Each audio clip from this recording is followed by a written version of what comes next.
amazing viewers. Thank you so much for joining me on my program once again. I appreciate you wherever you are connecting from. If you have not subscribed to my channel, please kindly subscribe to my channel. Click the notification bell so that you'll be notified each time I upload a video. You will be among the first to receive it. Thank you so much and remain blessed. Whenever you look my video, whenever you watch my video, share the video to all platforms. Share it to family and friends. Share it in your WhatsApp group so that people can get information on what is happening in the contraption called Nigeria, mainly against the Biafrans, against the Duduas, against the indigenous people in the contraption called Nigeria. I try as much as possible to set the record straight. I don't preach hate speech. I don't speak against people. I set the record straight. The only important thing I do here is to make sure that the plight of the people remains on the front burner and the world will know the true story of what is going on in the contraption called Nigeria. And security agencies to protect the people and defeat the terrorists and other criminals. So there's still so much to wrap our heads around. What do we make of this? What are we missing? How do we move on to forestall a future attack? So let's join our guests tonight on the program, having set the background. We have joining us from our Abuja studio, Senator Shehu Sani, who is a former federal lawmaker. Senator Sani, thank you for joining us on the program tonight. I know that you tweeted about this attack at about 8:51 p.m. yesterday, and in previous times you have spoken about surviving a similar attack on that same stretch. So hearing this one happen, first, can you walk us through how this one hit you? Well, first of all, I was not surprised that that train was attacked, in the very sense that October last year, in the same very place, at the same time, and the same train was attacked by the same terrorist using the improvised explosive device. And since that time, we need to ask ourselves, what have we done differently to forestall this attack that happened? Nothing was done. Let us be mindful of the fact that the trains we use don't have sensors that will detect objects like explosives ahead of the route. They don't have it. And again, time and time again, these same terrorists have tried a number of times, perhaps using other objects to see how they can stop the train, but they failed. And on many occasions, they tried to use the herd of cattle and push them over the tracks, and then they were crushed. So this idea of using IED started from last year. And unfortunately, this time around, it came with tragic consequences. People were kidnapped, and then many died, and then many were injured. But I believe that if we have a habit of learning lessons from what happened in the past, we couldn't find ourselves where we are. The Kaduna-Abuja train has become the only safest means of travel to Kaduna, having seen the fact that the road has been consistently been attacked by bandits, and the airport's road is still not safe. So with what has happened to the trains now, the question is, how do we access our own city? But what I know very well is that if security agencies will be proactive in taking the war to the camp of these bandits and terrorists, we couldn't have experienced what we experienced. First of all, on Saturday, there were reports of terrorists attacking the vicinity of the airport. And then on the same day, when this train was attacked, terrorists numbering over 300 attacked villages between Kaduna and Niger State and displaced thousands of people who later moved as IDPs to Jere town. Now, with all this sequence of events, the question people need to ask is, where is intelligence? Where are security agents? And just some 2 hours ago, there were reports that along the same Kaduna-Abuja, where you have a bridge that crosses to Abuja, along the same Kaduna-Abuja road, terrorists were seen on motorcycles in hundreds passing by, and it sent panic to motorists. So the question we still need to ask ourselves is, when will this problem come to an end? It's going to only come to an end if our security agencies, our government, do the right thing. For now, things are not done according to how they should be. And we live in a situation whereby attacks will happen, people are killed, people are kidnapped, once the issue goes out of headline, and then we still go back to where we come from. So that, my thinking is that if we are going to bring an end to this problem, we should do things differently. And if you ask me what are the things we need to do differently, I can give you answers to it. Right. We'll get to that in a moment, Senator. But just so a lot of people can understand, not everyone understands that access. I've been on that train not once, not twice, that route. So at least I have an inkling as to how the terrain looks like. But that's essentially your base. So you know what the terrain is like. So talk to us about the terrain of that area. 183 kilometers, that's the stretch of that rail track from Abuja to Kaduna. You have villages and all of that. So how is the terrain in such a way that you have bandits being able to move around seemingly freely to even carry out attacks upon attacks? You see, the three states that are located within that axis, Zamfara, Kaduna, and Niger State, have become a sort of hub for terrorism and banditry. It reached a point whereby many villagers pay levies and taxes to go to their farms or to harvest their crops. They have displaced thousands of people and have impoverished so many people. And in parts of Niger State even, they took control of some villages and some little towns in the hinterlands.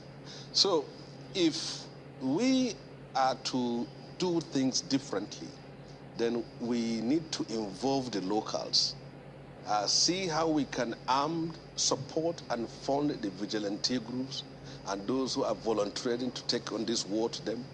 That is very important because it's their village, it's their homelands, it's their native lands. They know the places very well.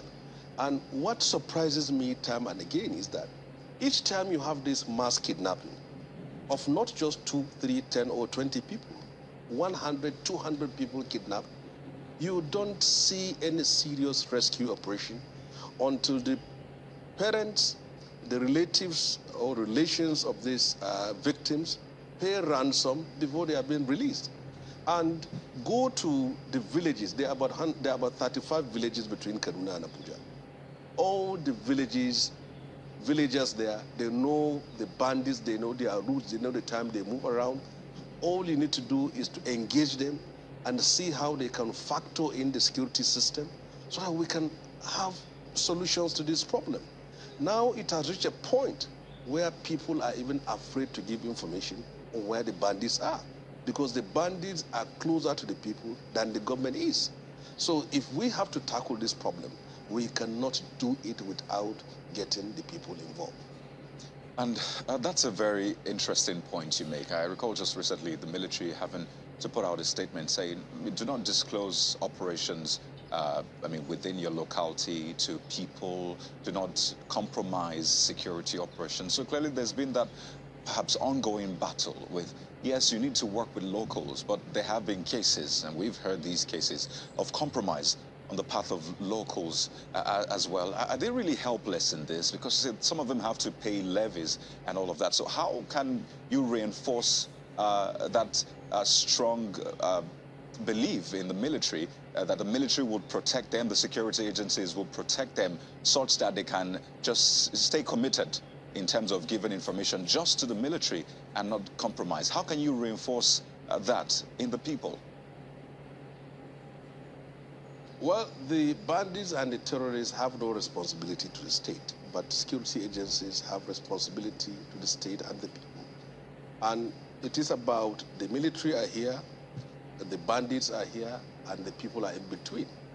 And for the people, we have to create a condition, an atmospheric condition where by whatever information they give out, they will be protected and will be useful for them. In this situation, I think the problem is the intelligence gathering system. From Kaduna to Abuja is about 160 kilometers. And then you ask yourself, as a country with a population of 211 million people, a country with a government that has prided itself and has promised to restore order, security, and address security challenges we have in the country.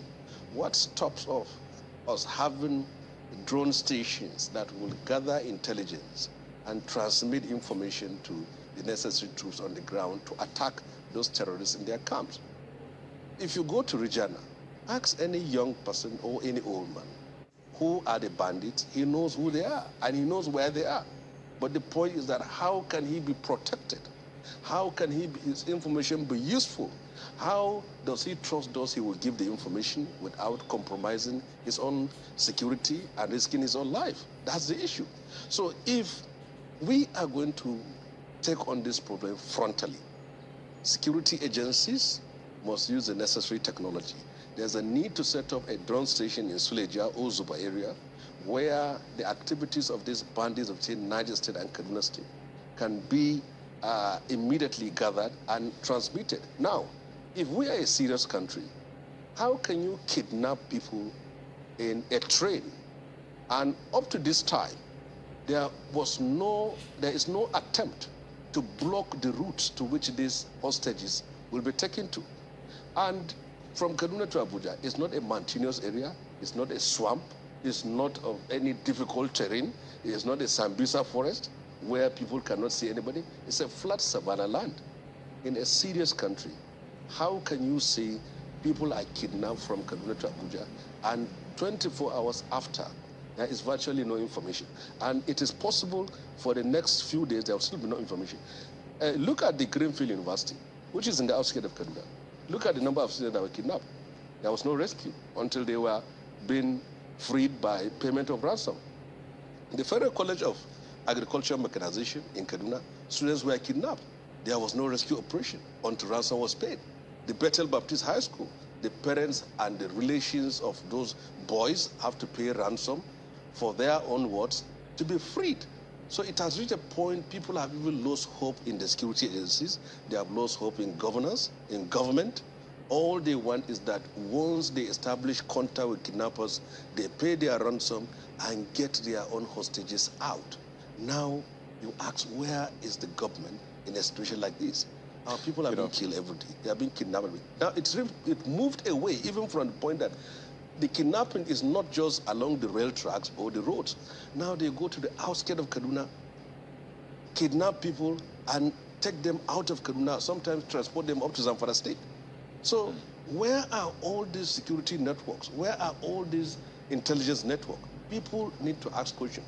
They will tell you security is everybody's responsibility. It's the responsibility of those who are employed, paid by state resources to do what they're supposed to do.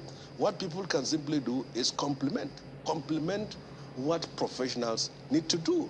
And they are failing. Our people are dying. Now, kidnapping has simply become a daily occurrence. Many villages have left their villages. People don't go to their farms. Even elites who have established mechanized farms outside of Kaduna now have simply run away. So the question is, what should we do? What we need to do, first of all, is to use the locals. There is no reason that the 35 villages between Kaduna and Abuja, all the young boys and young women and young ladies and people who are capable, why can't they be organized to protect the road and to protect the rail? We didn't do that. Where are the drone stations? They are not there. So as far as I'm concerned, I have not seen any serious attempt on the side of the government or security agencies to tackle this problem. And I believe that until and unless we do that, nothing matters. We're due for a break now, Senator, but by way of update, we understand that some of the victims, the kidnapped victims, have been rescued, including the former deputy governor of Zamfara State, although he was shot, but he's been rescued along with others. So perhaps some bright spots to at least celebrate in the midst of all of this sad news. But we need to go to break, Senator Sani. But when we come back, you talked about, the solutions. The president met with the service chiefs earlier, and he talked about the activation of a certain surveillance system, not just for the Kaduna-Abuja rail, but for the Lagos-Ibadan rail as well. Don't forget, amidst all of this, there's been another fresh attack, this time on a train station on that same route. All of this we'll look at when we return in a moment. Please stay with us.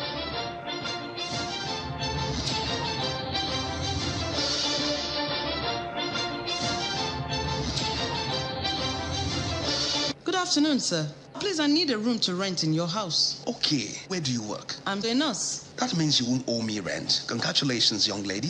You have yourself a house. Well, thank you so much, sir. So, how much is the rent? 90,000 naira. Oh, but wait, where are you from? I am from Akamata. Akamata what? Akamata in my house? If you know how you got into my house, please get out right away. My spirit and that of Akamata people don't have anything to do together. Sir, what have I done? Your people from Akamata are known for bad things. That is what they represent, and you can't live in my house. Just get out right away. What's going on? Leave my house, young lady. Yes, our differences extend to our languages, culture, food, and even belief. But we are bound together by the cord of love. With one heart, with one voice, we will make Nigeria a hub of greatness, a place where the people live as one. This message is brought to you from the Center for Democracy and Development, CDD, with support from the UK government. The Subnational Audit Efficacy SA Index assesses the level of transparency and accountability in the management and utilization of public funds in all 36 states of Nigeria. The SA Index 2021 will be presented on Thursday, March 31st, 2022 at Fraser Suite, Abuja by 9 a.m. To attend, please register via www.plsinitiative.org/SA Index 2021. Powered by Paradigm Leadership Support Initiative, PLSI.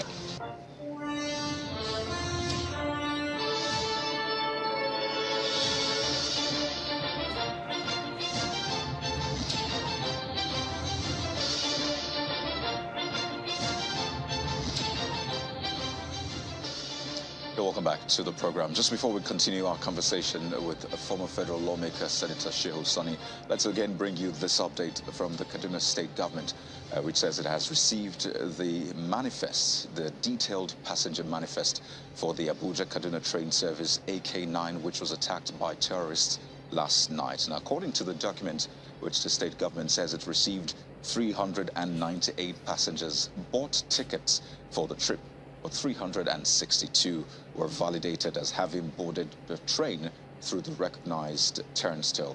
The passenger manifest does not include the Nigeria Railway Corporation staff and security officials who were on board. So far, the security agencies have reported that 8 bodies were recovered and 26 persons were injured during the attack. Well, let's continue our conversation. Senator Sani, so you were talking about the solutions to this, but if we could just step back a bit. We saw the attack, or the attempted attack as it has been called, on the airport on Saturday. There was another explosion which injured 2 people in Igabi and a pocket of others across the state. But seeing this trend, airport, rail station, twice in less than 24 hours. What is the thinking behind this? If you can perhaps shed light on it. Why attack those strategic infrastructure, airport and rail? Well, first of all, there is some form of mix-up as for the nature of the criminal gangs that are operating in Northwest. There are those that are categorized as bandits, and there are those that are categorized as terrorists. And it is important that people understand this distinction. Bandits are those that kidnap, extort, and unleash mayhem, and they have no any ideological or theocratic agenda as a criminal group. But terrorists, like that of the ISWAP and Boko Haram, have a theocratic agenda, and they go to communities, they preach, and they indoctrinate people, they conscript people to fight their cause, and they have some religious inclination to their own act of evil and terror. Now, the question is, attacks on facilities like this is to maximize damage and send a clear message to the state that terror is in control. And it is a fact that terrorists within the northwestern region have become a state within a state. There are reports and instances, you can go back, record and see, where in some rural communities, they even install their chiefs and imams. So you can see how they are performing the functions of a state. Now, how did we get here? Well, we got here because we refused to do what is right at the right time. We delayed for so long, and we committed resource in the wrong way. For example, if you go through the budgets in the last 7 years, over 3.5 trillion naira has been allocated to defense. And you can hear what the late former chief of army staff said, that he took over and he has nothing to work with. So the question you need to ask yourself, with all this amount of money that is pumped into defense and security, where is the security and where is the defense? How can a nation that spends trillions of naira in defense and security find it impossible or difficult to confront a band of terrorists riding on motorcycles holding AK-47? So the question is that where did we go wrong? We went wrong in a number of places. One is that our resources have not been committed to security and defense specifics that will address this issue. Secondly, we refuse to use technology. The practice that is going on now is still the 19th century one, where you have a roadblock, torchlights are being flashed on people, telling you to up your boot and then on the inner light and let's see your face. And how can you defeat terror with this kind of strategy? And the next aspect of it is that what have we done in terms of getting people involved? There are volunteer groups in Niger State, in Borno State, in Zamfara State, and in Kaduna State that have volunteered to take this battle to this terror. How have we supported them with vehicles and communication equipment for them to be able to fight? We didn't do that. So we are still going around the cycle. Each time you have these attacks, all you read is that there's going to be either crucial meeting, important meeting, urgent meeting, emergency meetings, and the president has given marching orders, immediate orders to crush them, to exterminate them, to incinerate them, and then nothing changes. So we can't continue around the cycle. How can a group of terrorists that are not more than 5,000 to 10,000 become a problem for a nation of 211 million people? You need to ask a question. Look at a country like Rwanda. Of recent, terror jihadist group occupying lands and unleashing evil in northern part of Mozambique. Rwanda was invited. Paul Kagame issued directive, and Rwandan troops were in northern part of Mozambique, and these terror groups were crushed. How can such a small country be able to take security issues seriously and be able to tackle all this? We can't hear. Look at our neighbors in Cameroon, in Chad, Senator, in Niger Republic, and Benin Republic. If I may comment now, problems we have. Right. If I may comment now, Senator Sani, do all these things here. Kaduna, so earlier on, where you made some of the. You can land on that point. Just go ahead. Kaduna hosts some of the largest military facilities in this country, and look at how our state is under siege. Look at how our city is under siege. Everyone has simply become helpless. You can't move out of the town anytime after 7 o'clock.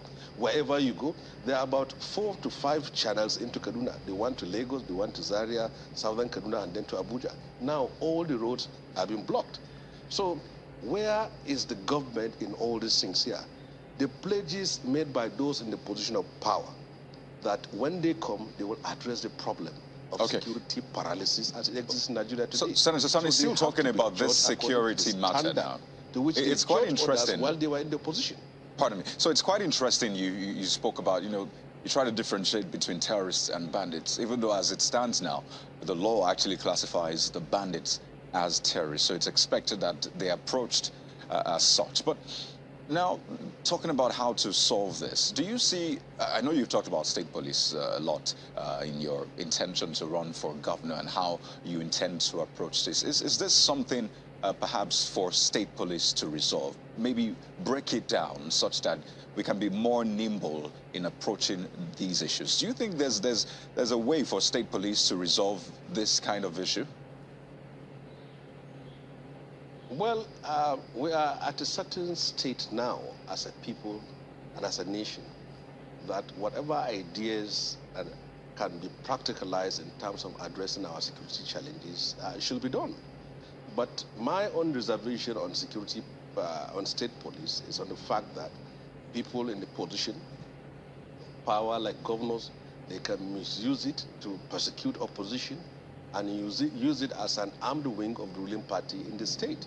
But if I succeed to be the governor of Kaduna State, I believe that I will be able to address the security challenges of Kaduna State without even having state police, because I am going to involve the people in the defense of their ancestral and territorial land against these bandits that have been unleashing mayhem. They are killing our people in northern Kaduna, killing people in southern Kaduna. They have become a state within a terror state. And how can you pride yourself as a man in government and you can't protect your people? All right. Senator Sani, so let's talk about trying to also move forward from this. I talked about the meeting which the president had with the service chiefs earlier today, and from that meeting we understand that the president actually directed the immediate implementation of an integrated security surveillance and monitoring solution for the Abuja-Kaduna rail line as well as the Lagos-Ibadan rail line. I believe that speaks to the issue of sensor and surveillance, which you talked about earlier on. But how do you see the government instilling confidence in people in the build-up to getting this running back? Because that's a major route for people traveling between Kaduna and Abuja. So how can we begin to instill confidence? The president has said that this must be fixed and, the services must resume as soon as possible. So looking at all of that, is that enough to instill confidence? Do we need to do more? Well, you see, I'm tired of all these things here. Whether directing security agencies or ordering them or urging them or calling them or pressing them or forcing them. I am tired of all these directives that are not producing any result. All what I want is action should be taken to protect the life of our people and end this kidnapping and senseless bloodletting by terror groups. And it has to be done now. And now, when you go back to what government says they will do, after the attacks on October, which I happen to be one of the victims there was pledged that and promises made that helicopters will be used to escort these trains. It was simply abandoned. And in a track like that, in a rail track that moved from Kaduna to Abuja, and when you have one incident of bombing, it should be expected that sensors will be implanted in these trains so that they can see what is ahead of them, and then action will be taken. But each time you are in this train, you are simply like a moving concrete. There is virtually no information, whatever is ahead. I have experienced 4 to 5 times where about 200 to 300 cattle were crushed along the track. So all the promises made are usually made after a tragedy like this happens, and there is virtually no follow-up. If this president have to leave anything behind, is to leave Nigeria a safer country than how he inherited it. Because security issues was used to evict, to dislodge, to eject Jonathan out of power. And the same standard today is where we find ourselves. If we can't do what we promised to do as a people, as leaders in this country, then we lose our moral right to be in the position of leadership. So whatever the president will say he will do, he should have time to go and see whether it is done or not. For now, all the directives he has been given for the last 6 to 7 years have virtually not been able to protect our people. So as for us, whatever the leaders of this country will see can only be assessed if the result is very clear that people are protected from terrorists, for which they are not. Can you provide more insight, Senator, into the intricacies of Kaduna State? The attacks we have seen, the terrorism. Kaduna has been in the news quite a lot for, the wrong reasons altogether. So really, what is peculiar about Kaduna State? All of these attacks, is it political? Is it economic? Is it ethnic? What exactly is at play here? Perhaps you can give us an inkling, because for as long as I can remember, Kaduna has been in the news for some of these security incidents. Well, Kaduna lies in between some states that have been facing a serious security challenge, and we can't be impervious to it.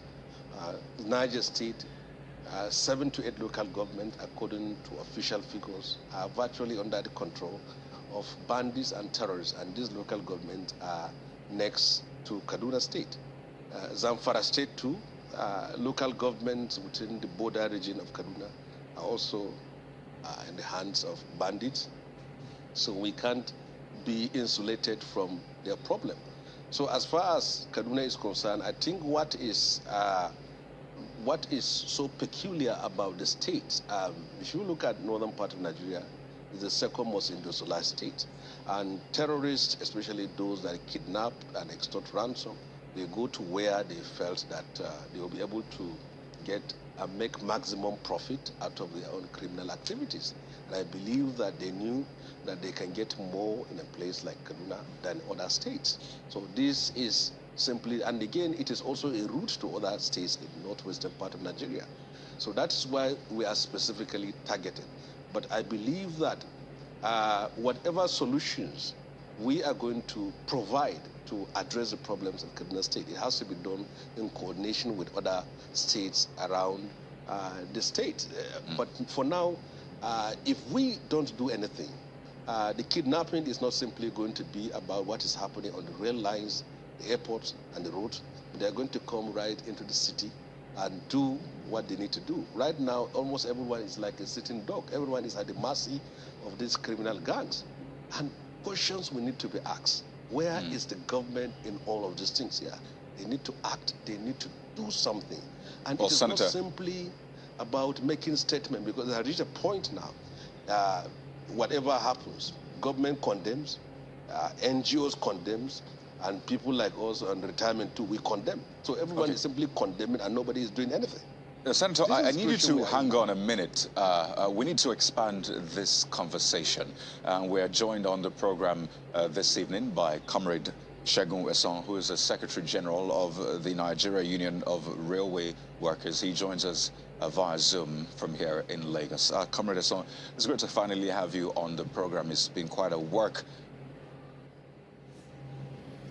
Thank you so much for your patience to watch from the beginning to the end. I hope you have learned something from the video you have just watched. The video you have just watched is to bring information to your doorstep and for educational purpose. It is not to demonize anybody. Let us watch continuously and see who can be able to make a sense out of every nonsense we are seeing. We must continue. We move. It doesn't matter what they do. It doesn't matter what they say. They will kill us. We will kill them. At the end of the day, Biafra is here. Thank you for watching. If you have not subscribed to the channel, please kindly subscribe to the channel. Click the notification bell so that you're notified each time I upload a video. You will be among the first to receive it. Thank you, and remember this. Bye-bye. See you again.